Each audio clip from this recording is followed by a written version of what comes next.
स्वागत है आप सभी का मानवा एक्सप्लेनेशन चैनल में। आज की कहानी एक ऐसे लड़के की है जिसकी जिंदगी में तब तक सब कुछ नॉर्मल था जब तक उसे एक लेटर नहीं मिलता है, और ये लेटर फ्यूचर से था जिसमें फ्यूचर में होने वाली बुरी चीजों के बारे में बताया गया था और उस लड़के को उन बुरी चीजों को होने से रोकना था। अगर वो उन चीजों को होने से नहीं रोक पाएगा तो उसके आसपास सब कुछ तबाह हो जाएगा। कहानी की शुरुआत में हम देखते हैं एक लड़का जिसके आसपास बहुत सारे मॉन्स्टर्स मरे हुए पड़े हैं और वो लड़का अपनी स्वॉर्ड से एक मॉन्स्टर को मार देता है। तभी उसके सामने और बहुत सारे मॉन्स्टर्स आ जाते हैं। लड़का अपने एक्स को आगे करते हुए कह रहा होता है तो अब अगला कौन है, और वो मॉन्स्टर्स तेजी के साथ उस लड़के के ऊपर हमला कर देते हैं। वहीं वो लड़का इस चीज से बिल्कुल नहीं घबराता और वो अपनी एक्स के साथ उन मॉन्स्टर्स के ऊपर हमला कर देता है। वो अपनी स्वॉर्ड को घुमाता है और उन मॉन्स्टर्स को घायल कर देता है। लेकिन तभी दूसरा मॉन्स्टर जो कि उसके चेहरे के बहुत ज्यादा करीब आ चुका होता है, लड़का अपने स्वॉर्ड के साथ उस मॉन्स्टर के दांतों के ऊपर हमला करता है, लेकिन वो मॉन्स्टर उसकी स्वॉर्ड को पकड़ लेता है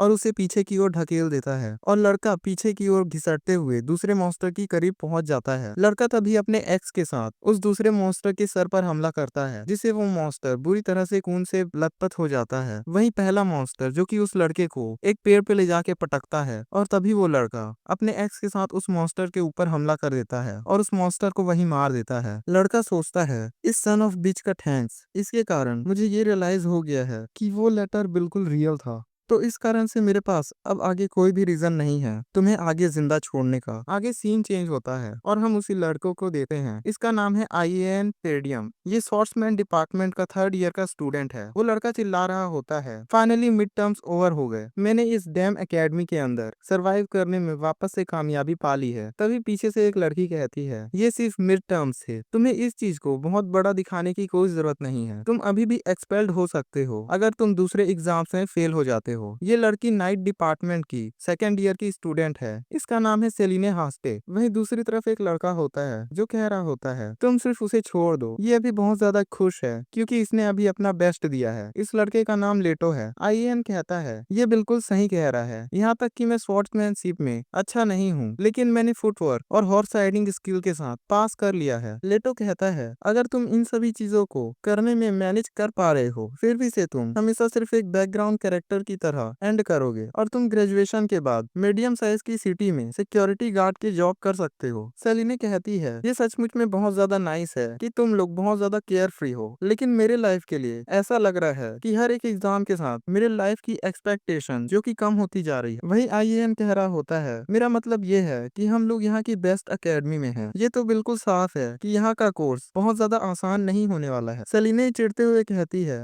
आखिर तुम अपनी बकवास करना क्यों चालू रखे हुए हो। IAN चिल्लाते हुए कहता है वो पर्सन तुम थी जिसने बकवास बातें करना चालू किया। सेलिने वहां से जाते हुए कहती है क्या तुम ये चीज जानते हो कि कल का पहला पीरियड जो कि स्वॉर्डमैनशिप का प्रैक्टिकल क्लास होने वाला है, अगर तुम लोग वहां पहुंचने में लेट हो जाओगे तो तुम्हारे पॉइंट्स को कम कर दिया जाएगा, तो तुम लोग जल्दी से घर जाओ और थोड़ी देर सो लो। IAN वहां से जाते हुए कहता है ठीक है, आखिर कल यहाँ पे कोई प्रैक्टिकल क्लास क्यों है जबकि अभी एग्जाम्स खत्म ही हुए हैं। सेलिने कह रही होती है ये कोई बड़ी बात नहीं है, अब मैं यहाँ से घर जा रही हूँ तो मैं तुम लोगों से कल मिलूंगी। लेटो कहता है हाँ मैं भी तुम लोगों से कल मिलूंगा। और IAN जो कि अपने घर आ जाता है। IAN कह रहा होता है मैं इसके बाद आगे कभी भी मॉर्निंग क्लास को नहीं चुनूंगा। और IAN जो कि अपने बिस्तर पे सो जाता है और हम एक ऐसी जगह देखते हैं जहाँ पे बहुत सारा खून फैला हुआ होता है और IAN जो कि उस जगह पे अकेले बैठा हुआ होता है। IAN के दिमाग में एक बात गूंज रही होती है टेलफिरेम जो कि वापस आ रहा है, और हम IAN को देखते हैं जो बहुत ज्यादा सीरियस लग रहा होता है और जिसके चेहरे पे बहुत सारा खून लगा हुआ होता है। IAN सोच रहा होता है हमें कैसे भी उसे स्टॉप करना पड़ेगा, और तभी उसके ऊपर फायर बॉल्स के साथ हमला होने लगता है और तभी IAN की आंखें खुल जाती है। IAN कहता है आखिर वो ड्रीम क्या था, टेलफिरेम क्या वो नहीं है जो कि मिथ्स से रिलेटेड है। ऐसा लगता है कि मुझे एक बहुत ज्यादा वियर्ड ड्रीम आया है क्योंकि मैंने बहुत ज्यादा कल पी लिया था। IAN अपने आगे की ओर देखता है जहाँ पे एक लेटर रखा हुआ होता है। IAN सोचता है आखिर मेरे कैलेंडर में डेट के साथ क्या दिक्कत है, क्या आज 9 तारीख नहीं है, और आखिर वो लेटर क्या है। IAN जाता है और उस लेटर को हाथ में लेता है, लेटर को खोल के देखता है। IAN कह रहा होता है क्या उस पर्सन ने जिसने यहाँ पे लेटर छोड़ा है उसने कैलेंडर को भी वापस से घुमा दिया है। अगर मैं हैंड राइटिंग से जज करूँ तो इसे देख के ऐसा लग रहा है कि इसे किसी वुमेन ने लिखा है। नहीं, ऐसा नहीं हो सकता। क्या यहाँ पे अकेडमी में कोई ऐसी है जिसके दिल में मेरे लिए फीलिंग्स है। मैं लेट हो जाऊंगा तो इस कारण से मुझे जल्दी से इसे एक बार रीड कर लेना चाहिए। IAN ने सोचा था कि एक फालतू की स्टोरी होगी, इसलिए IAN ने इसे फेरी टेल की तरह जल्दी जल्दी रीड कर लिया, किसी बच्चे की तरह। वहीं आईएन जो कि इस लेटर को पढ़ते हुए सोच रहा होता है कितनी ज्यादा ब्यूटीफुल हैंड राइटिंग है, मेरी फियांसे, उसके अलावा red hunting festival, demonic beast का प्रैक्टिकल क्लास। आईएन कहता है ऐसा लगता है कि मैं डंप्ड कर लिया गया हूँ। इस लेटर में जो डेट लिखी है वो कैलेंडर से मैच नहीं कर रही है। ऐसा नहीं लगता है कि उन्होंने इस लेटर को लिखने के पीछे कुछ भी एफर्ट्स लगाए हैं। अगर कोई पर्सन इस तरह की चीजों को करता है तो उसे कम से कम और भी ज्यादा थॉटफुल होना चाहिए। और उस लेटर में लिखा रहता है अगर हम फ्यूचर को प्रोटेक्ट नहीं करेंगे तो ये दुनिया नरक बन जाएगी। आयन कहता है उसके अलावा इस लेटर में एक बहुत ज्यादा खराब पार्ट है। आखिर कोई एक लेटर में ऐसी बातें क्यों लिखता है? आयन उस लेटर को फोल्ड करते हुए कहता है सीरियसली ये तो बहुत ज्यादा बड़ा नाइटमेयर है। मेरे पास अभी क्लास के लिए बिल्कुल भी समय नहीं है, मुझे जल्दबाजी करनी पड़ेगी। ऐसे भी मुझे कौन कोई लव लेटर लिखने वाला है। और आईएन उसे कचरे के डब्बे में फेंक देता है। आगे आईएन जो कि क्लास के लिए आ चुका होता है, जिसे देख के आसपास के लोग बहुत ज्यादा बातें कर रहे होते हैं। वहाँ के लोग कह रहे होते हैं क्या ये वही क्रेजी पर्सन नहीं है? मैंने ये सुना है कि इसने उसे हरा दिया है। क्या ये वही पर्सन है जो कि रूमर्स में बताया गया था? आईएन सोचता है मुझे ये चीज फील हो रहा है कि सभी लोग मुझे घूर रहे हैं। और इसके अलावा आखिर एक एक्स मेरी कमर के पास क्या कर रहा है? डैम, आखिर यहाँ पे सब चीजें क्या चल रही है? आईएन सामने की तरफ देखता है और बोलता है लेटो, सेलिने। और लेटो और सेलिने जो कि पीछे की ओर मुड़ जाते हैं। वो दोनों आईएन को इग्नोर कर रहे होते हैं। आईएन इन सभी चीजों को समझ नहीं पा रहा होता है। लेटो कह रहा होता है उसे इग्नोर करो, तुम इस तरीके से एक्ट करो जैसे कि तुम उसे बिल्कुल नहीं जानती हो। सेलिने कहती है ऑब्वियसली मैं किसी भी मामले में बिल्कुल भी नहीं खींची जाना चाहती हूँ। आईएन कहता है हे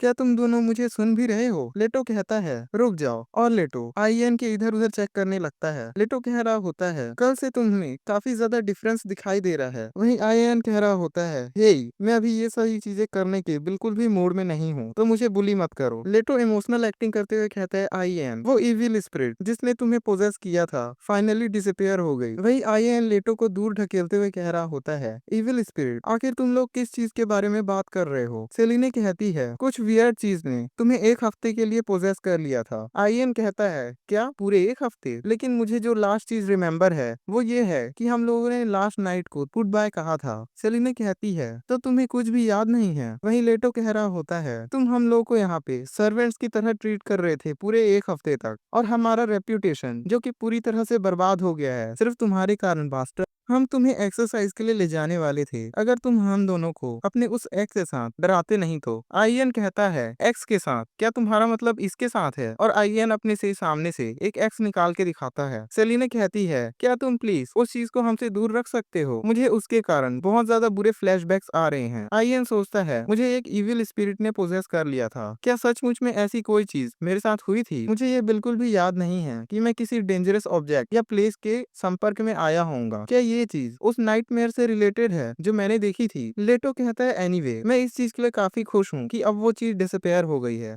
सेलिना कहती है या मैं इस चीज के लिए बहुत ज्यादा थैंकफुल हूँ कि कुछ और बुरा होने से पहले वो डिसअपेयर हो गया है। आईएन कहता है कुछ बुरा? क्या मैंने कुछ बुरा किया था? सेलिना कहती है यस तुमने बहुत ज्यादा क्रेजी चीज की है, तुमने सेकेंड ईयर के टॉप स्टूडेंट को डिफीट कर दिया है। आईएन सोचता है सेकेंड ईयर का टॉप स्टूडेंट, तो क्या इन दोनों का मतलब यहाँ के सबसे यंगेस्ट ऑरा एक्सपर्ट से है जिसे एक मॉन्स्टर स्वॉर्डमैनशिप के तौर पे रेफर किया जाता है जो कि सेकेंड ईयर से रिलेट करती है। उसका नाम है सेरिया यूडिना। आईएन कहता है मैंने उस जैसे एक मॉन्स्टर को हराया है। ऐसा लगता है कि तुम लोग मेरे साथ मजाक कर रहे हो, क्या मैं सही कह रहा हूँ? सेलिने कहती है आखिर तुम बहुत ज्यादा सरप्राइज होने की एक्टिंग क्यों कर रहे हो? तुमने उस लड़की को एक हफ्ते के लिए हॉस्पिटलाइज कर दिया था। आईएन कहता है नहीं, आखिर किस इविल स्पिरिट ने मेरी बॉडी को पोजेस कर लिया था ताकि वो उस लड़की को हराने के लायक केपेबल हो पाए।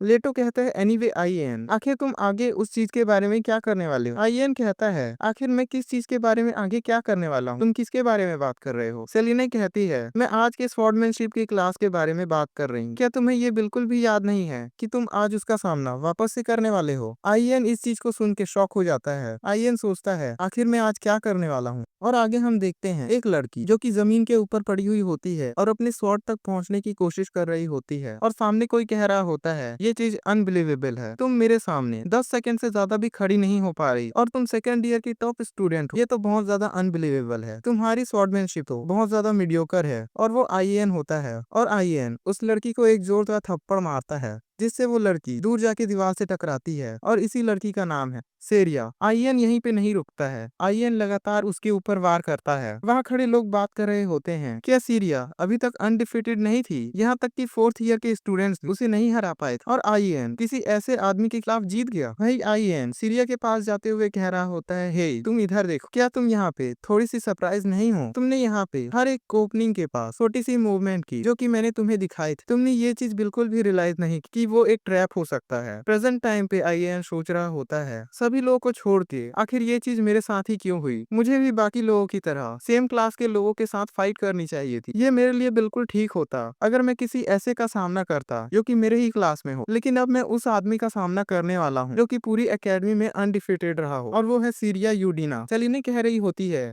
आईएन तुम जाके उससे बात क्यों नहीं करते, या फिर तुम इन सभी चीजों से पहले सरेंडर कर सकते हो? वहीं एक दूसरा लड़का कहता है, लेकिन वो सीरिया सचमुच में बहुत ज्यादा जिद्दी है। पीछे खड़ा आदमी कहता है, वो सचमुच में बहुत ज्यादा बुरी तरीके से हारी थी, लेकिन उसने इस चीज को एक्सेप्ट भी नहीं किया था। प्रोफेसर हर बार उसके लिए कवर करते हैं क्योंकि वो काफी ज्यादा स्ट्रांग है, लेकिन मैं इस चीज के लिए टोटली श्योर हूँ कि उस दिन उसके प्राइड को बहुत ज्यादा ठेस पहुंची थी। दूसरा पर्सन कहता है, या यहाँ तक कि मैंने भी उस दिन उसकी आंखों में बहुत ज्यादा शर्म महसूस किया था।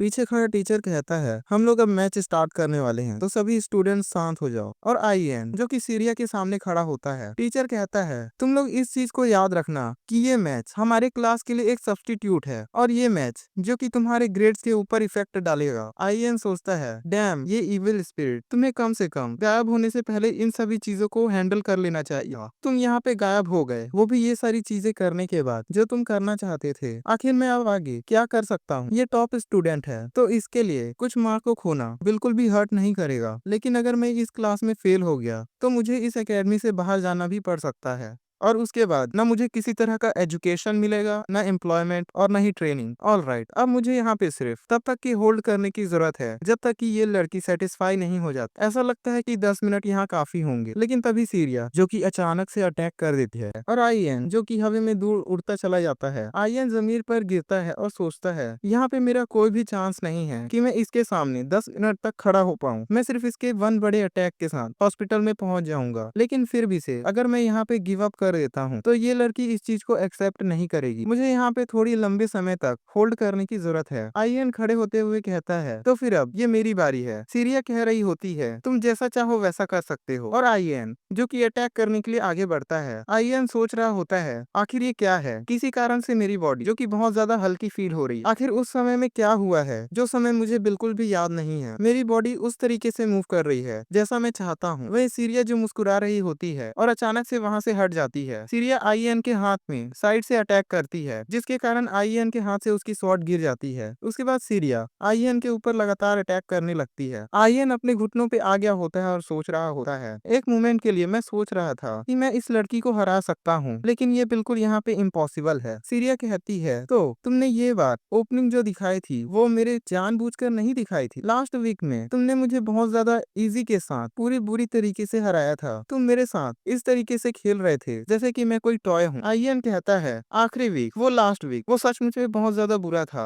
लास्ट वीक में मैंने पूरी तरीके से अपना दिमाग खो दिया था। अगर मैंने ये चीज वापस से सुन ली। तभी सीरिया चिल्लाते हुए कहती है, आखिर तुम्हें क्या लगता है कि ये सारी गलती किसकी थी कि मैं वहाँ पर सभी लोगों के सामने बेइज्जत हुई? और सीरिया आईएन के ऊपर वापस से अटैक कर देती है। आईएन सीरिया के अटैक रोकते हुए सोच रहा होता है, इस चीज में कोई भी डाउट नहीं है कि मेरा जो विजन है और रिएक्शन टाइम जो कि पहले से बहुत ज्यादा इंप्रूव हो गया है, मैं कम से कम इसके लिए थोड़े समय तक मैच का बन सकता हूँ। लेकिन तभी सीरिया जो कि ब्लैक फ्लिप मारते हुए आईएन के ऊपर अटैक करती है और आईएन पीछे जाके गिरता है। सीरिया वापस से अटैक करने के लिए बढ़ती है और आईएन के ऊपर साइड से अटैक करती है और वापस से वही नतीजा निकलता है। आईएन बार बार गिर रहा है। सीरिया इस बार वापस से जाती है और सामने से अटैक करती है। यहाँ पे सारी चीजें ऐसी लग रही है जैसे कि सीरिया आईएन के ऊपर एक असॉल्ट कर रही हो। आईएन को इस समय बहुत ज्यादा दर्द हो रहा है, लेकिन आईएन किसी भी तरीके से सीरिया के सामने खड़ा हुआ है। आईएन खड़े होते हुए सोच रहा होता है, आखिर ये लड़की बहुत ज्यादा बिना फालतू के मूव्स क्यों कर रही है? सामने से सीरिया कह रही होती है, तुम इस चीज को बिल्कुल भी चेंज मत करो, क्योंकि तुम अपने सामने ओपोनेंट के एक ओपनिंग देख रहे हो। तुम इस चीज को अज्यूम कर सकते हो कि वो एक ट्रैप है। क्या ये वो सारी चीजें नहीं है जो तुमने मुझे लास्ट वीक कही थी, और इस कारण से मैंने एक रीमैच के लिए डिमांड की है, लेकिन तुम अभी बहुत ज्यादा बुरा कर रहे हो। क्या तुम अभी तक सीरियस नहीं हुए हो? और सीरिया वापस से अटैक करने के लिए आगे बढ़ती है। आईएन सोचता है, अब मैं देख सकता हूँ मेरी ताकत जो कि लगातार ग्रो हुई है, लेकिन ये भी वो सेम लड़की नहीं है जो लास्ट टाइम थी। और लास्ट टाइम मैंने जो वर्ड्स इसे कहे थे, इस कारण से ये और भी ज्यादा अननेसेसरी मूवमेंट कर रही है। और आईएन और सीरिया जो कि वापस से फाइट करने लगते हैं, और इस बार फाइट जो कि इक्वल की लग रही होती है। आईएन सोच रहा होता है, ये बिल्कुल ठीक है, मैंने इसके साथ बहुत लंबे टाइम तक इक्वली फाइट की है, तो ये काफी होगा। अगर मैं इस समय ये कहता हूँ कि मैं क्विट करता हूँ, तो यहाँ पे ये लड़की आगे कुछ भी नहीं कहेगी। वही सीरिया अटैक करते हुए कह रही होती है, बहुत बढ़िया, फाइनली तुम अब सीरियस हो गए, और ये अब वो टाइम आ गया है जब मैं तुम्हें ये चीज दिखाऊं कि मैं क्या चीज कर सकती हूँ। आईएन सोचता है ये बिल्कुल सही समय है, और आईएन उस जगह से बिल्कुल भी नहीं हिलता है। और एक अटैक जो कि आईएन को जाके लगता है, वहाँ पे टीचर कह रहे होते हैं अगर आईएन अगले 5 सेकंड में नहीं उठता है तो सीरिया इसे जीत जाएगी। आईएन सोच रहा होता है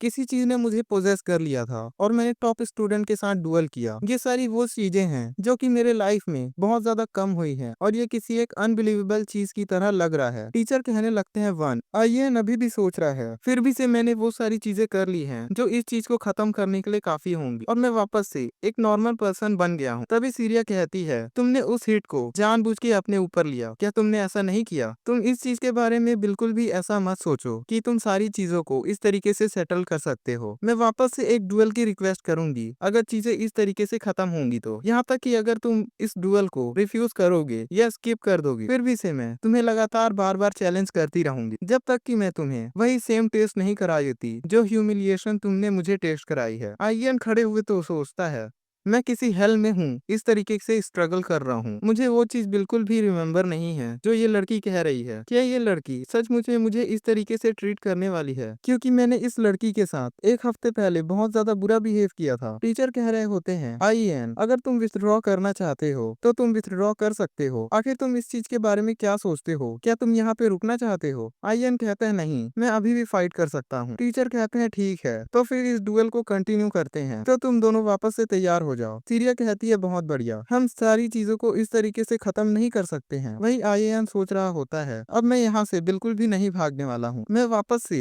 तुम्हारी उस बुरी सी प्राइड को खत्म करने वाला हूँ। और आईएन काफी ज्यादा सीरियस लग रहा है। सीरिया जो कि पूरी ताकत के साथ आईएन के ऊपर अटैक करती है, और आईएन जो कि उसके मूव्स को ध्यान से देख रहा है। अचानक से आईएन सीरिया की स्वॉर्ड पकड़ लेता है। सीरिया सोच रही होती है नहीं, ऐसा नहीं हो सकता, और आईएन जो कि बहुत ज्यादा खतरनाक लुक देते हुए कह रहा है मैंने तुम्हें पकड़ लिया। आगे हम 2 मिनट पहले का सीन देखते हैं। आईएन सोच रहा है मैं यहाँ से अब आगे नहीं भाग सकता हूँ, मैं इस लड़की की प्राइड को वापस से पूरी तरीके से आज खत्म करने वाला हूँ। जब उसने मेरे ऊपर लास्ट टाइम अटैक किया था, तब मैं इसकी स्वॉर्ड की मूवमेंट्स को काफी ज्यादा क्लियर तरीके से देख पा रहा था, और मैं उसकी अटैक को डॉज करने के लिए बहुत ज्यादा अच्छी तरीके से केपेबल था। और अभी मुझे सिर्फ फोकस करने की जरूरत है, तो तुम मेरे ऊपर अटैक करो और मैं तुम्हारे प्राइड को पूरी तरह खत्म कर दूंगा। और वहीं सीरिया अटैक करने के लिए आगे बढ़ती है। वही आईएन सामने की ओर देखता है। आईएन सोच रहा होता है मैं उसे देख पा रहा हूँ, मैं उसकी स्वॉर्ड के पाथ को अच्छी तरह देख पा रहा हूँ, और आईएन जो कि सीरिया कहाँ पे अटैक करेगी ये चीजें प्रेडिक्ट कर पा रहा होता है। आईएन सोचता है वो टाइमिंग जिस टाइमिंग पे वो अपनी स्वॉर्ड को स्विंग करेगी, तभी सीरिया आसमान में कूदती है और आईएन के ऊपर अपनी स्वॉर्ड से अटैक करती है, और आईएन उसकी स्वॉर्ड को अपने हाथ से पकड़ लेता है। और आईएन कहता है मैंने तुम्हें पकड़ लिया, और आईएन सीरिया की स्वॉर्ड को दूर फेंक देता है और सीरिया को नीचे गिरा देता है। आईएन अपनी स्वॉर्ड को ऊपर की ओर उठाता है और कह रहा होता है अब सारी चीजें यहाँ खत्म हो गई हैं। तभी सीरिया जो कि अपने घुटनों पे आ चुकी होती है और बहुत ज्यादा कांप रही होती है, आईएन इस चीज को देखता है और सोचता है हे रुक जाओ, क्या ये सारी चीजें बिल्कुल ठीक हैं? आखिर मैं उन सभी चीजों को सेटल क्यों कर रहा हूँ जो कि एक हफ्ते पहले हुई थी? ये सारी चीजें इस तरीके से बिल्कुल भी सॉल्व नहीं हो पाएंगी। अगर मैं सिचुएशन को बार बार रिपीट करता रहूंगा तो ये और ज्यादा खराब हो जाएंगी। यहाँ पे ये सारी चीजें जीतने ये हारने के बारे में नहीं है। यहाँ पे ये सारी चीजें प्रॉब्लम को अच्छे तरीके से अंडरस्टैंड करने के बाद बात है। और आईएन सीरिया के माथे के ऊपर एक फ्लिक करता है। बाकी सभी लोग ये सारी चीजें देख के काफी ज्यादा शॉक लग रहे होते हैं। सीरिया कहती है, आखिर तुम यहाँ पे क्या कर रहे हो? क्या तुम मेरा यहाँ पे मजाक उड़ा रहे हो कि तुम वापस से मुझसे जीत गए हो? आईएन कहता है, आखिर तुम मुझसे जीतने की बहुत ज्यादा कोशिश क्यों कर रही हो? सीरिया कहती है, क्योंकि यहाँ पे जीतना ही सब कुछ होता है। अगर मैं यहाँ पे हार गई तो मैं वापस से लोगों के मजाक बनाने की चीज बन जाऊंगी। आईएन कहता है, क्या दूसरे लोग जो तुम्हारे बारे में सोचते हैं वो इतना ज्यादा इंपॉर्टेंट है? तुम्हारा सिर्फ एक मैच हारना यहाँ पे वो सारी चीजों को चेंज नहीं कर देगा जो रेपुटेशन तुमने बहुत सारे समय से बनाई हुई है। और इन सभी चीजों से कोई फर्क नहीं पड़ता कि लोग क्या कहते हैं। वो एफर्ट जो तुमने अपनी स्वॉर्डमैनशिप को सीखने के लिए किया है वो सिर्फ इस तरीके से गायब नहीं हो जाएगी। सीरिया कहती है, तुम सही कह रहे हो, लेकिन आईएन कहता है, ये बिल्कुल ठीक है कि तुम मुझे हराना चाहती हो, लेकिन तुमने वो सारी मेहनत सिर्फ मुझे हराने के लिए नहीं की थी। अगर तुम यहाँ पे हार जाओ तो क्या वो सारी मेहनत तुम्हारे लिए मीनिंगलेस हो जाएगी? क्या ये सचमुच में बहुत ज्यादा अनफेयर नहीं है? मैं यहाँ पे एकेडमी में बहुत ज्यादा लंबे समय से हारता आ रहा हूँ, तो तुम प्लीज मेरे ऊपर ट्रस्ट करो। यहाँ पे कोई भी पॉइंट नहीं है कि तुम अपने ऊपर दूसरों के बातों को इतना ज्यादा सीरियसली लो। सीरिया सोचती है, ये बिल्कुल सही कह रहा है। यहाँ पे मैंने अपने आप को बिना किसी कारण से बहुत ज्यादा कन्विंस कर लिया है कि मेरी स्वॉर्ड अगर इस मैच में नहीं जीत पाती है तो मैं यूजलेस हूँ। यहाँ तक कि मैं एक स्वॉर्डमैनशिप का स्टूडेंट हूँ। मैंने वो सारी मेहनत जो अपनी पिछली जिंदगी में की है वो बिल्कुल भी वेस्ट नहीं होने वाली। सीरिया कहती है, मैंने आज आपसे बहुत सारी चीजें सीखी हैं, तो आपका इन सभी चीजों के लिए thank you very much. Selina कहती है, तो इसका मतलब ये है कि आईएन इस मुकाबले को जीत गया है। पीले बालों वाला लड़का कहता है, वो सेकेंड ईयर के टॉप स्टूडेंट से 2 बार जीत चुका है। वही टीचर चिल्लाते हुए कह रहा होता है, तो फिर इस मैच का जो विनर है वो है आईएन। वही आईएन चलते हुए सोच रहा होता है, आज से मैं अपने एक नए पाथ पे चलूंगा। इससे कोई भी फर्क नहीं पड़ता है कि लोग मेरे बारे में क्या कहते हैं। वही कुछ समय के बाद अकेडमी के अंदर लोग बात कर रहे होते हैं, हे जरा उधर देखो, ये तो र्यूमर्स वाला आईएन है ना? क्या ये वही डीमन नहीं है जिसने लगभग उस लड़की को मार दिया था और दूसरे टाइम में उसने उस लड़की को इतना ज्यादा फोर्स किया कि वो अपनी हार मान ले? ओ, हम लोगों को ऐसा लगता है कि इससे हमें दूर रहना चाहिए। आईएन सोच रहा होता है, मैं सिर्फ इस कारण से मैच जीतने में कामयाब हो गया क्योंकि सीरिया उसने अपनी एक्चुअल कैपेबिलिटीज को सबके सामने बिल्कुल भी शो नहीं किया। आईएन कह रहा होता है, मैं इस कारण से नहीं जीता क्योंकि मैं स्ट्रांग हूँ। ये तो बिल्कुल सही है कि मेरा ऑरा डिटेक्शन और मेरा माना जो कि बहुत ज्यादा अच्छी तरीके से इम्प्रूव हुआ है, इन सभी चीजों से कोई फर्क नहीं पड़ता कि वो कितने ज्यादा अननेसेसरी मूवमेंट्स किया था। अगर मेरे स्किल्स जो कि उससे ज्यादा बुरे होते तो मैं उससे जीतने में कभी भी कामयाब नहीं हो पाता। आखिर यहाँ पे मेरे साथ क्या हो रहा है पिछले एक हफ्ते में जो कि मुझे बिल्कुल भी याद नहीं है। तभी पीछे से आईएन को कोई टच करता है। वो कह रहा होता है, आईएन रुक जाओ, क्या तुम अपने पिछले हफ्ते को याद करने की कोशिश कर रहे हो? आईएन देखता है वो सेलिने होती है।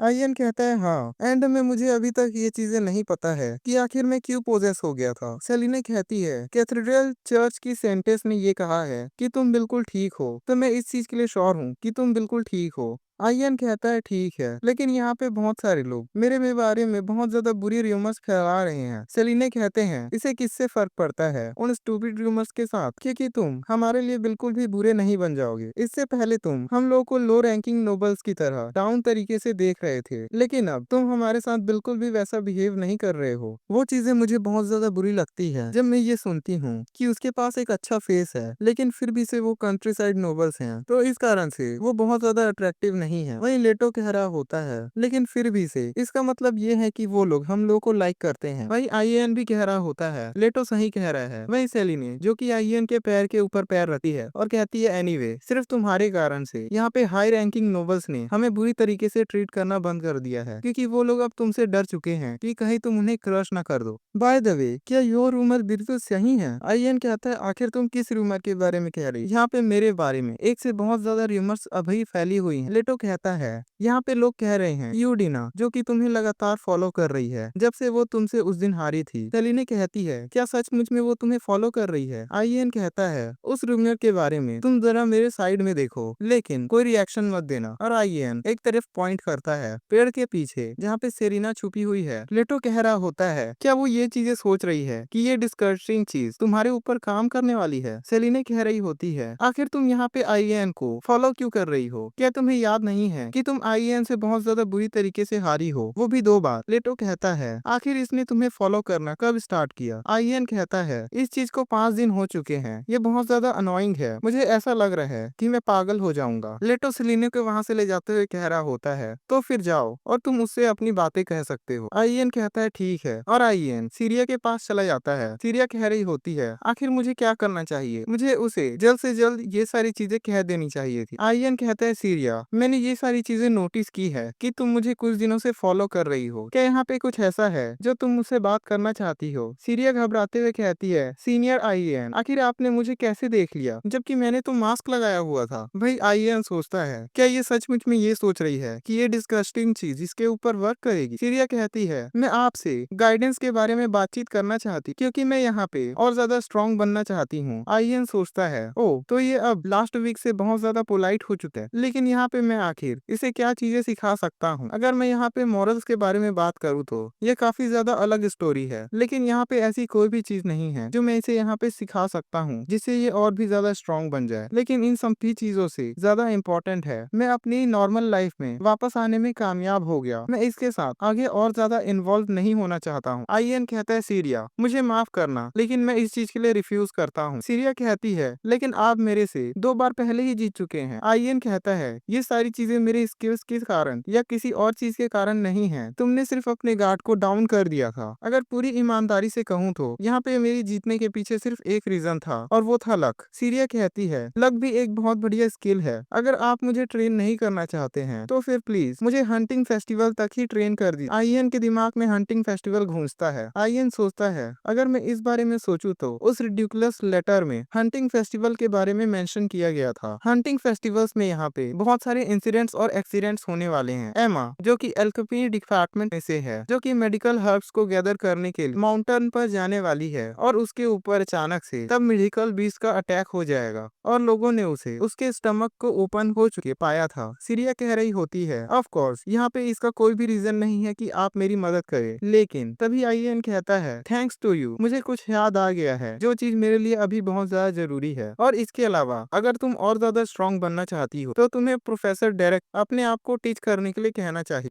और आईएन वहां से चला जाता है। आगे पीछे लेटो कह रहा होता है, हे आखिर तुम अचानक से कहाँ जा रहे हो? क्या तुमने सारी चीजें सीरिया के साथ सेटल कर ली हैं? आईएन कहता है, नहीं, लेकिन मुझे कुछ याद है जो मुझे इस समय करना जरूरी है, तो मैं तुम लोगों से बाद में मिलता हूँ। आईएन सोचता है, पूरा ही ईमानदारी से कहूँ तो मुझे उस लेटर के ऊपर जो कुछ भी लिखा था उसमें बिल्कुल भी यकीन नहीं है। हालांकि मेरे फ्रेंड का नाम जो कि उस लेटर के बॉटम में लिखा था, मुझे ये चीज कंफर्म करनी है कि वो एक सेफ जगह पे है, और ये चीज भी कि क्या ये चीज पॉसिबल है कि मैं किसी तरीके का लेटर फ्यूचर से रिसीव करूं, और वो ये सारी चीजों के बारे में डेफिनेटली जानती होगी। आगे हम सीरिया की तरफ देखते हैं जो कि अपनी स्वॉर्ड प्रैक्टिस कर रही होती है। पास में टीचर कह रहा होता है, वो बहुत ज्यादा बढ़िया था, आज के लिए इतना काफी है, तुम लगभग वहाँ पर पहुंच ही चुकी हो। जितने लंबे समय तक तुम अपनी मेहनत करती रहोगी उतनी ज्यादा जल्दी तुम एक बहुत बढ़िया ऑरा क्रिएट कर पाओगी, शायद तक के हंटिंग फेस्टिवल पहुंचने से पहले ही। सीरिया कहती है, थैंक यू टीचर। टीचर कहता है, लेकिन मैंने यहाँ पे ऐसा बिल्कुल भी नहीं सोचा था कि तुम मुझे सिखाने के लिए कहोगी। सीरिया खुश होते हुए कहती है, सीनियर आईएन ने मुझे ऐसा करने को कहा था कि मैं आपसे गाइडेंस ले सकती हूँ। टीचर कहता है, क्या आईएन ने ऐसा किया? सीरिया कहती है, तो फिर अब मैं यहाँ से चलती हूँ, अब मुझे ऐसा नहीं लगा कि आप मुझे और कुछ सिखा सकते हैं प्रोफेसर। प्रोफेसर सोच रहा होता है, ये लड़की जो कि हमेशा की तरह सोशल स्किल्स को लैक कर रही है, और सीरिया वहाँ से जाने लगती है। प्रोफेसर पीछे से कहते हैं, सीरिया, तुम्हें जल्दबाजी करने की कोई भी जरूरत नहीं है। यहाँ तक कि वो आदमी जो कि हंटिंग फेस्टिवल में सेकंड आने में ही कामयाब हो पाया था सेकंड ईयर में। सीरिया कहती है, लेकिन तब प्रोफेसर कहता है, मुझे लगता है कि ये चीज काफी ज्यादा ऑड है कि तुमसे एक प्रोफेसर जल्दबाजी करने से मना कर रहा है जबकि तुम अपने आप को काफी ज्यादा इम्प्रूव करना चाहती हो। मैं यहाँ पे तुम्हें एक हिंट देने वाला हूँ, क्योंकि तुम्हारा ये पहला हंटिंग फेस्टिवल होने वाला है। अपने आप को दूसरे ट्रेनिस के साथ और भी ज्यादा घुलने मिलने की कोशिश करो और साउदर्न फॉरेस्ट के मॉन्स्टर्स के बारे में और भी ज्यादा जानो। ये वो जगह है जहाँ पे हंटिंग फेस्टिवल को ऑर्गेनाइज किया जाएगा। मैं इस चीज के लिए श्योर हूँ कि तुम्हारे अपर क्लासमेट्स ने ये सारी चीजें करना अभी से चालू कर दिया होगा। सीरिया कहती है, साउदर्न फॉरेस्ट, क्या वहाँ पे कोई स्ट्रॉन्ग मॉन्स्टर्स हैं? प्रोफेसर कहता है, वहाँ पे एंट्रेंस के पास शायद ही कोई मॉन्स्टर होगा, लेकिन जब तुम फॉरेस्ट में आधा अंदर चली जाओगे उसके बाद तुम वहाँ पे बहुत ज्यादा पावरफुल मॉन्स्टर्स को देख सकती हो।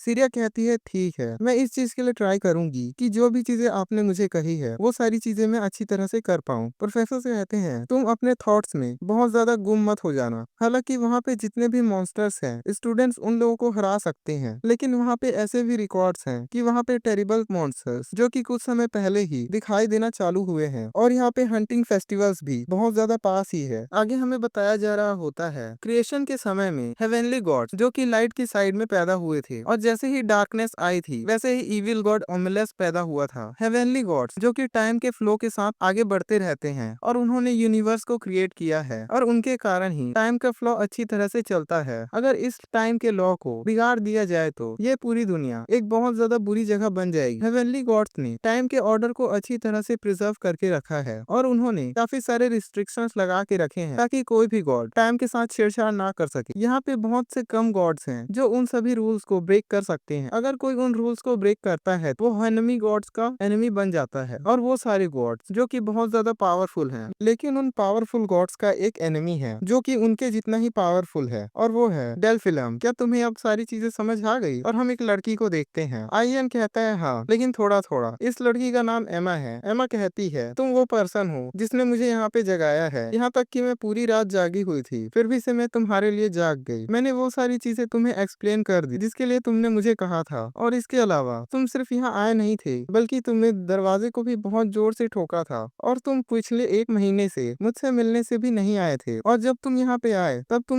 नॉनसेंस बातें करने लगे जैसे कि मैं ठीक हूँ या नहीं।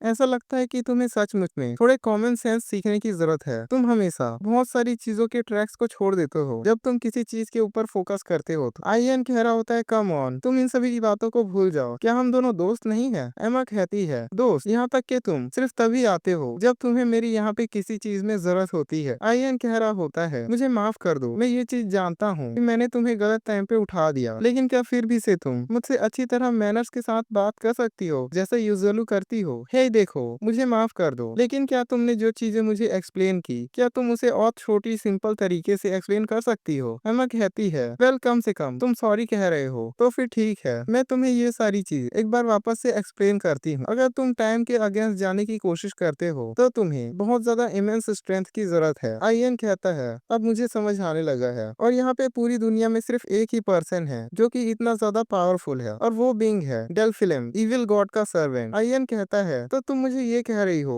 कि वो लेटर जो मुझे मिला है वो डेल्फिलम के द्वारा भेजा गया है? एमा कहती है तुम्हें सचमुच में कॉमन सेंस की जरूरत है। आइयन कहता है हे क्या तुमने अभी यही चीजें नहीं कही? एमा कहती है मुझे ऐसा लगता है कि अगर मुझे किसी का नाम लेना है तो वो डेल्फिलम ही होगा, लेकिन आखिर कोई मिथिकल बीइंग जिसके बारे में हम श्योर भी नहीं है कि वो एग्जिस्ट करता है या नहीं। आइयन कहता है तो फिर ये सारी चीजें इविल गॉड कर सकता है? एमा कह रही होती है हम ये बिल्कुल भी नहीं जानते कि वो एग्जिस्ट करते हैं या नहीं। आइयन कहता है तुम बिल्कुल सही कह रही हो। एमा कहती है किसी भी केस में ये चीज इम्पॉसिबल है कि तुम फ्यूचर से लेटर रिसीव करो। तुम्हें अपने रूम में वापस जाना चाहिए और तुम्हें ये सारी चीजों को सिक्योर करना चाहिए कि तुम ऐसी नॉनसेंस दूसरों से ना करो। आइयन सोच रहा होता है कि ये थोड़ी ज्यादा हाफ नहीं है क्योंकि ये मुझे एक इडियट की तरह ट्रीट कर रही है क्योंकि मैंने इससे कुछ क्रेजी वर्ड्स कह दिए हैं, लेकिन मुझे ऐसा लगता है कि यहाँ पे मैं भी बहुत ज्यादा क्रेजी हो चुका हूँ जो कि उन सभी लेटर्स के ऊपर बिलीव कर रहा है कि वो फ्यूचर से आए हुए हैं। एमा कहती है ओ राइट, तुम एक सेकेंड रुक जाओ, यहाँ पे कुछ चीज है जो मैं तुम्हें देना चाहती हूँ। आइयन कहता है आखिर वो क्या है? एमा कहती है ये है प्रेजेंस इरेजिंग ड्रग, ये एक न्यू प्रोडक्ट है, तुम इस चीज को ट्राई करो और चेक करो कि ये वर्क करता है या नहीं। आइयन उसे हाथ में लेते हुए कहता है क्या इस चीज को पीने से मैं यहाँ पर से गायब हो जाऊंगा? एमा कहती है ये तुम्हें इनविजिबल नहीं बनाएगी, ये तुम्हारे प्रेजेंस को ही इरेज कर सकती है बस। और आइयन उस बोतल को खोल के पी जाता है। एमा कह रही होती है हे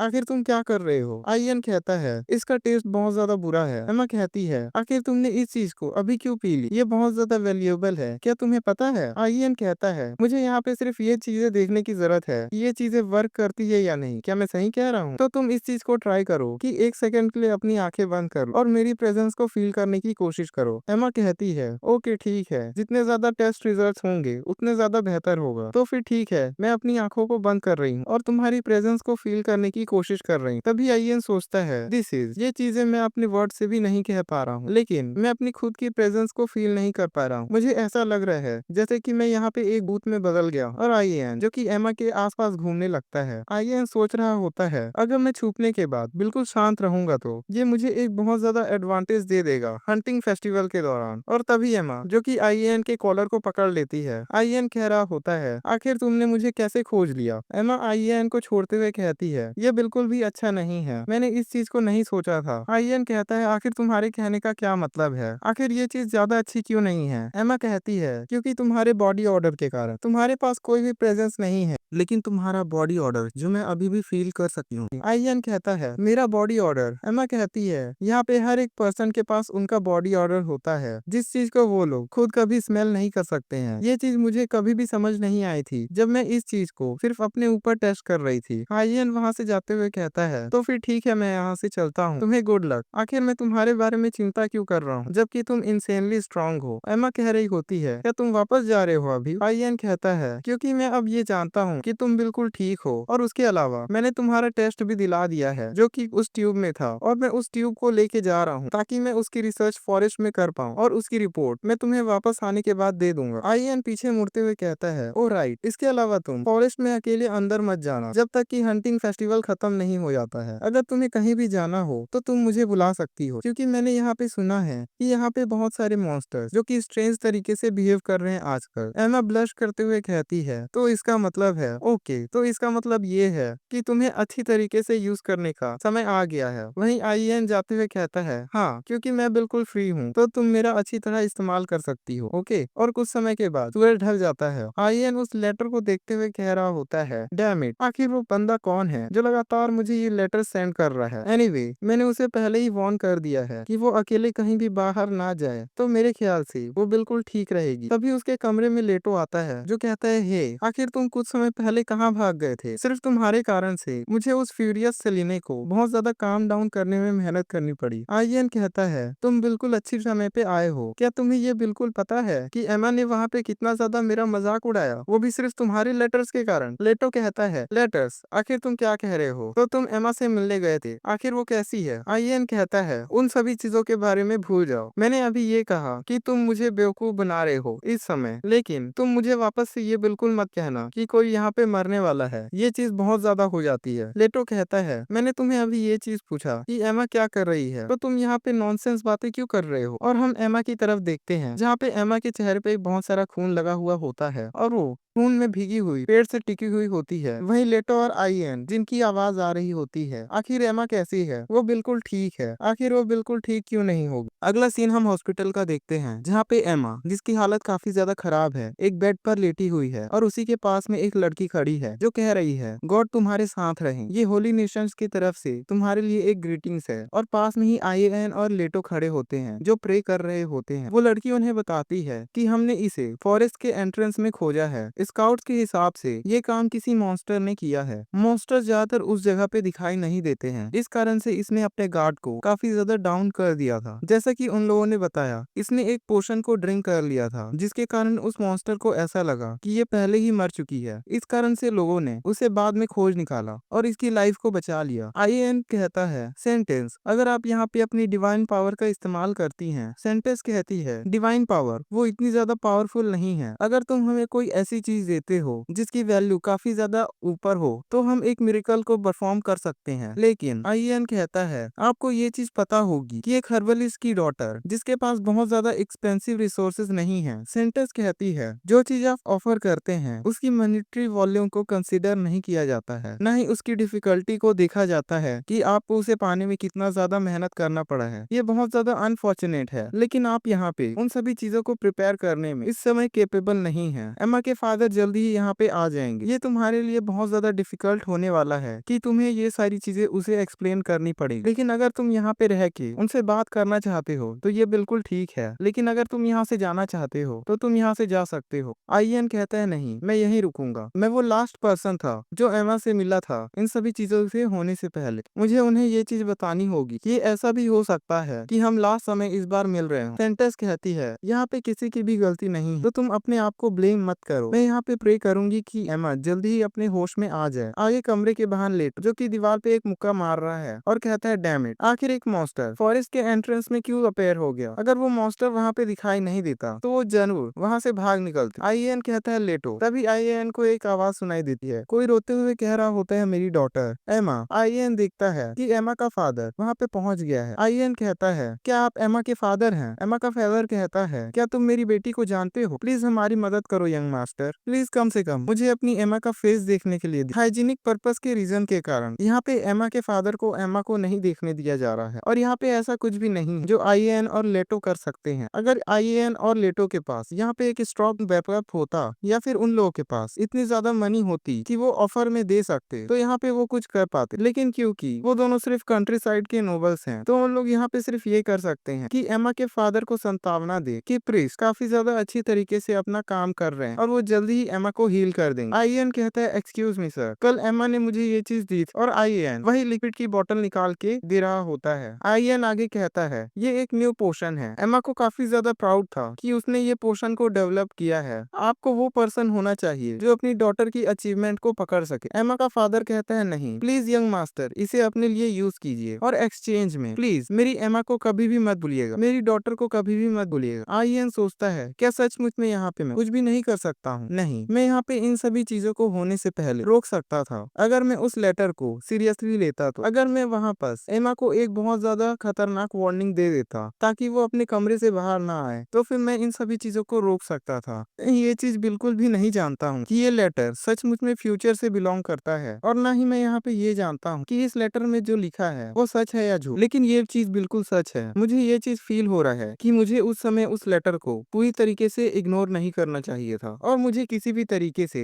सेपिया को खोजना चाहिए था जिसने इस लेटर को लिखा है और इस चीज को मेक श्योर करना था कि जो भी इवेंट्स इस लेटर में लिखे हुए हैं वो कभी भी सच ना हो पाए। आगे हम लेटो को देखते हैं जो शॉक हो चुका होता है और कह रहा होता है सेपिया क्या तुमने सचमुच में एक गर्लफ्रेंड बना ली है। मैं ये कभी भी नहीं सोचा था कि एक ऐसा दिन भी आएगा। अगर इस बारे में सोचूं तो तुम्हारे जैसा एक पर्सन जो कि सचमुच में एक लड़की के ऊपर इंटरेस्टेड है। आईएएन कहता है आखिर तुम क्या बकवास कर रहे हो। मैंने तुम्हें ये कहा है कि मुझे उस लड़की को फाइंड करने की जरूरत है जिसने ये लेटर लिखा है। लेटो कहता है क्या तुमने स्टूडेंट रजिस्टर को चेक किया है। आईएएन कहता है यह, लेकिन मुझे वहाँ से कुछ भी नहीं मिला। लेटो कहता है तो फिर ये ऐसा हो सकता है कि ये एक फेक नेम। मैं इस चीज के लिए काफी ज्यादा वरीड हूँ कि वो किस तरीके की वुमेन हो जिसने तुम्हें बहुत ज्यादा क्यूरियस कर दिया है। आईएएन कहता है मैंने तुमसे कहा ना ऐसा कुछ भी नहीं है और आखिर में उसके लिए बहुत ज्यादा वरीड क्यों होऊंगा। यहाँ पे सिर्फ कुछ ऐसा है जो चीज मैं उससे पूछना चाहता हूँ। लेटो कहता है तो तुम उससे कहना चाहते हो कि वो तुम्हारी गर्लफ्रेंड बन जाए। और हम देखते हैं कि आईएएन ने लेटो के मुंह में एक जोरदार पंच दिया है जिससे लेटो के चेहरे का नक्शा ही बदल। लेटो कहता है फाइन फाइन ठीक है, मैं यहाँ पे आज चुप हो जाता हूँ। अगर मैं इस नाम के बारे में सोचूं तो ये एक फ्लावर का नाम है। इस कारण से मैं इस चीज के लिए बिल्कुल भी श्योर नहीं हूँ कि ये एक फेक नेम है और या रियल नेम। मेरे ख्याल से ये एक निक नेम है जो कि उस फ्लावर से रिलेटेड है। मैंने ये चीज सुना है कि नॉर्थ में ये चीज बहुत ज्यादा कॉमन है। ऐसा हो सकता है कि वो पर्सन उसी एरिया से बिलोंग करता हो। आईएएन सोचता है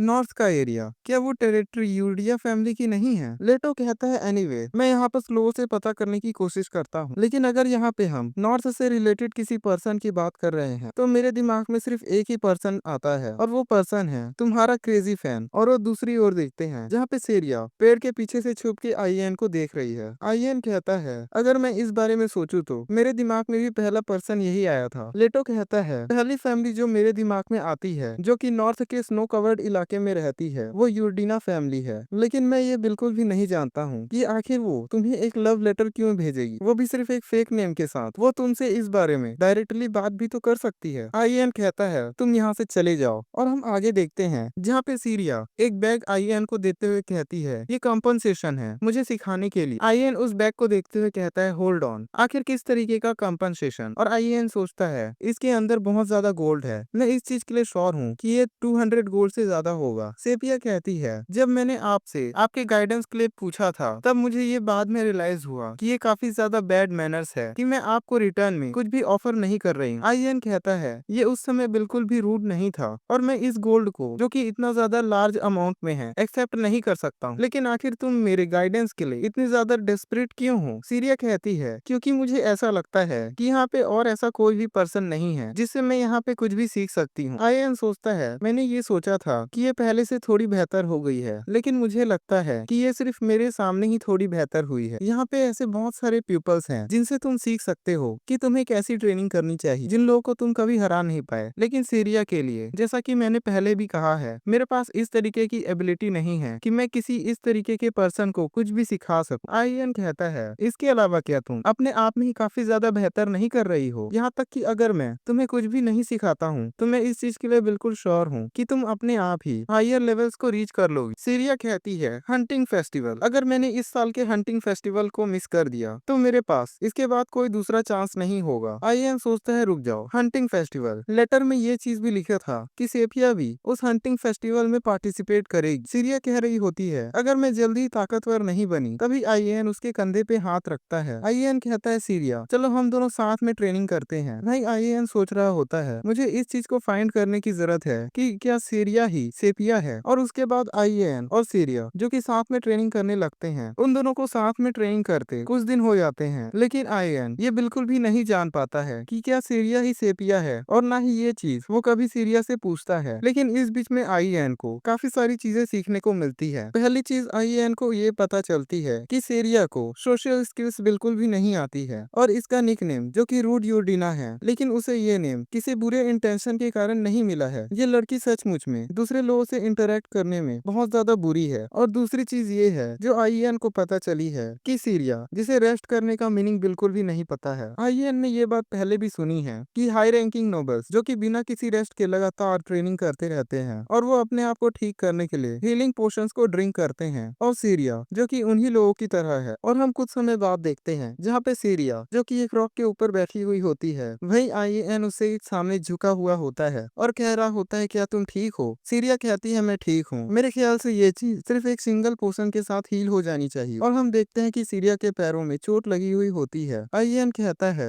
तुम्हें ये चीज समझ में आनी चाहिए कि पोशंस हर चीज को ठीक नहीं कर सकते हैं। पोशंस कभी भी किसी के टेंशन को और किसी की जॉइंट प्रॉब्लम्स को हील नहीं कर सकते। इस कारण से हम लोग को अपने आप को ट्रेनिंग के बाद रेस्ट देना चाहिए। इसके अलावा तुमने मुझसे पहले कहा था कि ये साल तुम्हारे लिए लास्ट चांस है। उस समय तुम्हारा क्या मतलब था? आखिर वो चीज तुम्हें इतना ज्यादा परेशान क्यों कर रही है? सीरिया कहती है, यहाँ पे कोई ऐसा पर्सन है जो कि 4th ईयर में है और जिससे मैं जीतना चाहती हूँ। आईएन कहता है, सिर्फ इस कारण से क्योंकि वो पर्सन अगले साल ग्रेजुएट हो जाएगा। तो इसका मतलब ये नहीं है कि तुम कभी भी उससे वापस फाइट नहीं कर पाओगी। तुम उससे कहीं वापस मिल सकती हो और तुम उससे डुएल के लिए रिक्वेस्ट कर सकती हो अगर तुम ऐसा करना चाहती हो तो। सीरिया कहती है, नहीं, जितना जल्दी टाइम पास होगा उतना जल्दी मेरे चांसेस उसके अगेंस्ट में खड़े होने के और भी ज्यादा कम होते जाएंगे। आईएन कहता है, आखिर तुम्हारा क्या मतलब है? सीरिया कहती है, अगर मैं आगे चल के फैमिली के हेड के खिलाफ फाइट करती हूँ तो मुझे जल्दी ही फैमिली से बाहर निकाल दिया जाएगा। आईएन कहता है, एक सेकंड रुको, तुम्हारा मतलब है हेड ऑफ द फैमिली? क्या तुम्हारा मतलब उससे है? स्वॉर्डमैनशिप डिपार्टमेंट की टॉप स्टूडेंट 4th ईयर की डेल्फाइन यूर्डिना। सीरिया कहती है, वो मेरी हाफ सिस्टर है जो कि ग्रेजुएट होने के बाद फैमिली की हेड बन जाएगी। तुमने अभी थोड़ी देर पहला ये कहा था कि मेरे पास अभी भी चांस है कि मैं ग्रेजुएशन के बाद उससे फाइट कर सकती हूँ, लेकिन ये बिल्कुल भी सच नहीं है। मेरे पास जो चांस अभी बचा हुआ है वो सिर्फ इस एकेडमी के अंदर ही है।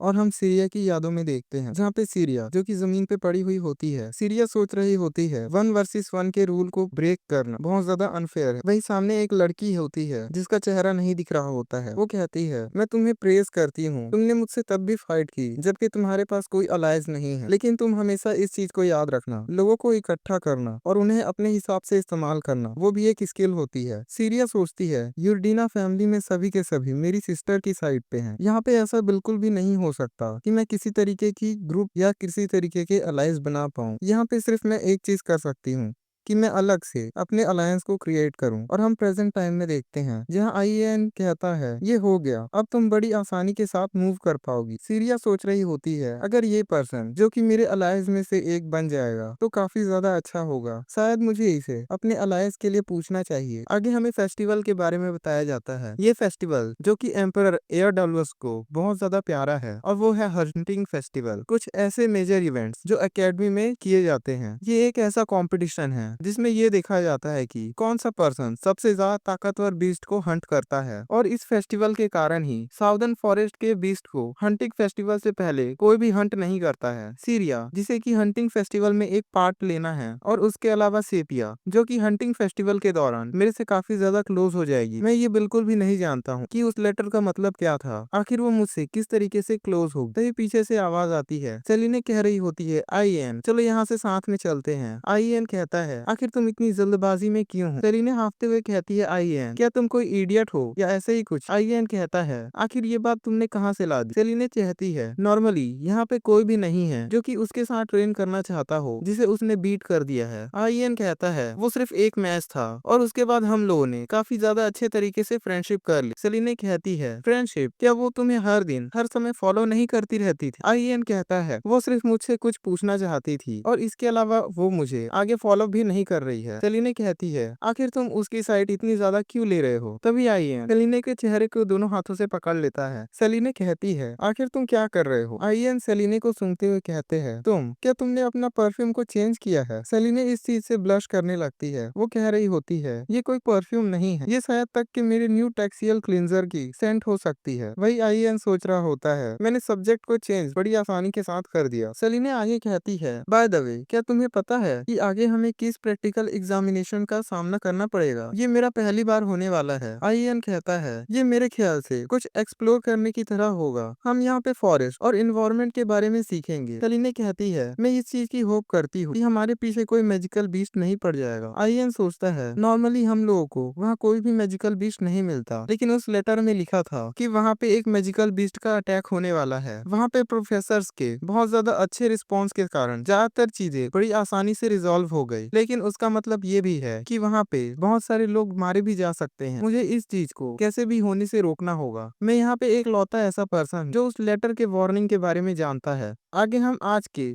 फॉरेस्ट क्लास की ओर देखते हैं जहाँ पे प्रोफेसर कह रहा होता है अटेंशन एवरीवन। हम लोग यहाँ पे शुरुआत करने से पहले मैं तुम लोगों को इम्पोर्टेंट पॉइंट्स बताना चाहता हूँ। यहाँ पे मैं इस चीज के लिए बिल्कुल श्योर हूँ कि ये बात उन सभी लोगों को पता ही होगी जिनके ऊपर मैजिकल बीस्ट ने अटैक किया हुआ है। इसके अलावा यहाँ पे कुछ समय पहले फॉरेस्ट के एंट्रेंस में कुछ मॉन्स्टर्स अटैक कर रहे हैं। वही आईएएन जो सीरिया को खोज रहा होता है। प्रोफेसर आगे बताते हैं और ये चीज फैक्ट है कि ज्यादातर वो मॉन्स्टर्स एंट्रेंस के काफी ज्यादा क्लोज नहीं आते हैं, और अगर वो एंट्रेंस के काफी ज्यादा क्लोज आ रहे हैं इसका मतलब है कि तुम भी उन मॉन्स्टर्स को एनकाउंटर कर सकते हो। तो तुम सभी लोग केयरफुल रहना। इसके अलावा क्योंकि इस फॉरेस्ट में बहुत ज्यादा ट्रीज हैं, तो तुम्हारे लिए अपनी स्वॉर्ड को स्विंग करना यहाँ पे बहुत ज्यादा मुश्किल होगा। और प्रोफेसर अपनी स्वॉर्ड को एक पेड़ पे मार के दिखाते हैं। आगे कहते हैं तो जब तुम लोग फॉरेस्ट में मूव करते रहोगे और या अटैक करोगे तो तुम लोग को अपने आसपास के बारे में अच्छी तरह से ध्यान में रखना पड़ेगा। आईएन सोचता है इस फॉरेस्ट में जितने भी मैजिकल बीस्ट होंगे वो इन सभी चीजों से काफी ज्यादा ट्रेन हो चुके होंगे।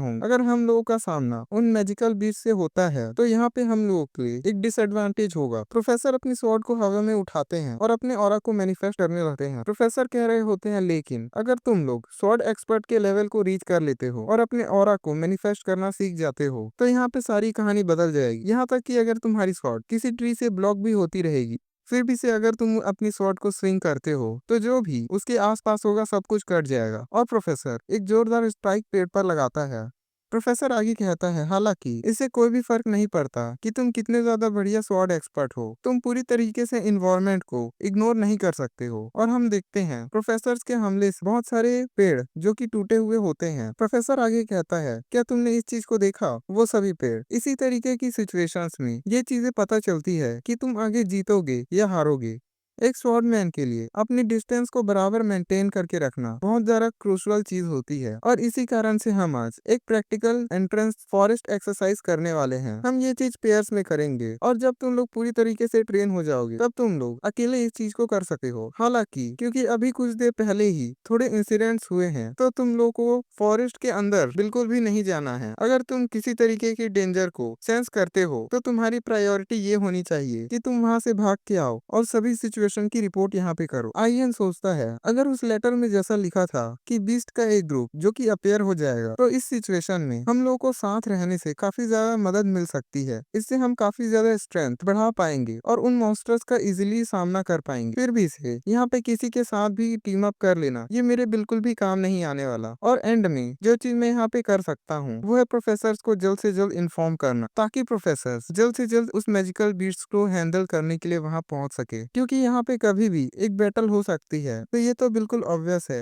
कि मैं टीम अप करने वाला हूँ। तभी सेलिने कहती है आईएएन तुम मेरे साथ टीम अप करने वाले हो, क्या मैं सही कह रही हूँ? आईएएन कहता है वेल, और आईएएन सीरिया के पास चला जाता है और सीरिया के कंधे पे हाथ रखते हुए कहता है चलो हम अब टीम अप करते हैं। और दूसरी तरफ सेलिने जो कि इन सभी चीजों को देख के फ्रीज हो चुकी होती है। आगे आईएएन और सेलिने जो कि फॉरेस्ट के अंदर आ चुके होते हैं। आईएएन सोच रहा होता है हम लोग अभी भी उस एरिया के अंदर है जिसमें हमें प्रोफेसर ने रहने के लिए कहा था, लेकिन हम अगर दूर भी चले आए तो मुझे यहाँ पे कोई भी मैजिकल बीस्ट सेंस नहीं हो रहा है। आईएएन कहता है सीरिया क्या ये चीज वियर्ड नहीं है? सीरिया कहती है हाँ, मैं यहाँ पे किसी भी मैजिकल बीस्ट की प्रेजेंस को सेंस नहीं कर पा रही हूँ। आईएन आगे की ओर जाते हुए सोचता है यहाँ पे ऐसा कोई भी रास्ता नहीं है कि कोई पर्सन जो कि सेंस करने के मामले में बहुत ज्यादा स्किल्ड है वो किसी भी मैजिकल बीस्ट को सेंस ही नहीं कर पा रहा है। आईएन कहता है तो फिर क्या अब हम लोगों को एक ब्रेक ले लेनी चाहिए, लेकिन फिर भी से तुम कभी भी अपने गार्ड को डाउन मत करना। सीरिया कहती है बिल्कुल, ये हमारे लिए कोई भी प्रॉब्लम नहीं है। और वो दोनों शाम के होते तक उसी फॉरेस्ट में रहते हैं। वहीं सीरिया कहती है क्या मैं आपसे पूछ सकती हूँ कि आखिर आप मेरे साथ टीम अप करना क्यों चाहते थे?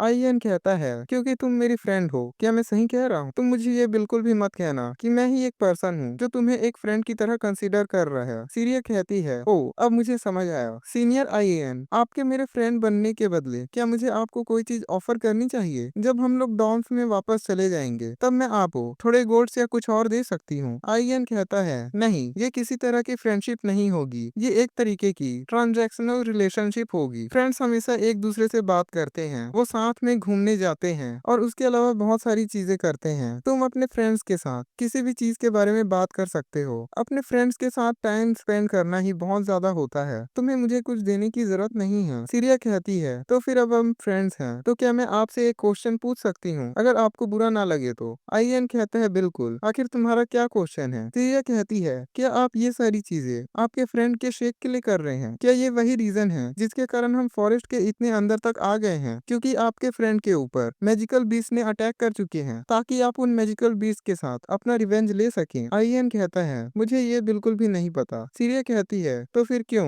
आईएन चिल्लाते हुए कहता है मैंने कहा मुझे बिल्कुल भी नहीं पता। और आईएन जो कि एमा के बारे में सोच रहा होता है। आईएन आगे कहता है ये रिवेंज के लिए नहीं है, मैं इतनी दूर इसलिए आया हूँ ताकि मैं मैजिकल बीस्ट के ऊपर रिसर्च कर सकूं। सीरिया कहती है क्या इसी चीज को फ्रेंडशिप कहते हैं? क्या ये चीज ऐसी है जो कि फ्रेंड्स एक दूसरे के लिए करते रहते हैं? आईएन कहता है मुझे इस बारे में नहीं पता। क्या ये चीज बिल्कुल ऐसी नहीं है जो अपने आप नेचुरली हो गई हो? अगर तुम मेरी जगह होती तो तुम मेरी जगह पे क्या करती? अगर मुझ पर मैजिकल बीस्ट ने अटैक कर दिया होता तो तुम क्या करती? सीरिया कहती है मैं डेफिनेटली उन सभी मैजिकल बीस्ट को टेक डाउन कर देती। आईएन कहता है हाँ, और बिल्कुल इसी तरीके से मैं फील कर रहा हूँ क्योंकि वो लड़की मेरी फ्रेंड थी। सीरिया कहती है तो फ्रेंडशिप का मतलब ये होता है? आईएन कहता है लेकिन मैं एक इडियट नहीं हूँ, मैं अपनी आंखें बंद करके आगे उन मॉन्स्टर्स को मारने के लिए रश नहीं कर दूंगा। मैं हमेशा इस चीज को श्योर करूंगा कि हम लोग किसी भी तरीके की डेंजर में ना जाएं। तभी आईएन कुछ देख के चौंक जाता है। आईएन कहता है सीरिया क्या तुमने कुछ फील किया? इससे पहले कि सीरिया कुछ कहती आईएन उसे अपने हाथ से चुप करा देता है। सीरिया कहती है मैं यहाँ पे किसी भी चीज को पर्टिकुलरली सेंस नहीं कर पा रही हूँ। तभी सीरिया कहती है एक सेकंड रुकिए, 1 2 3, और हम देखते हैं एक पेड़ के ऊपर बहुत सारी आंखें चमक रही होती है। सीरिया कहती है अगर यहाँ पे ये इतने ज्यादा है तो जो स्टूडेंट्स फॉरेस्ट के अंदर है वो बहुत ज्यादा डेंजर में है।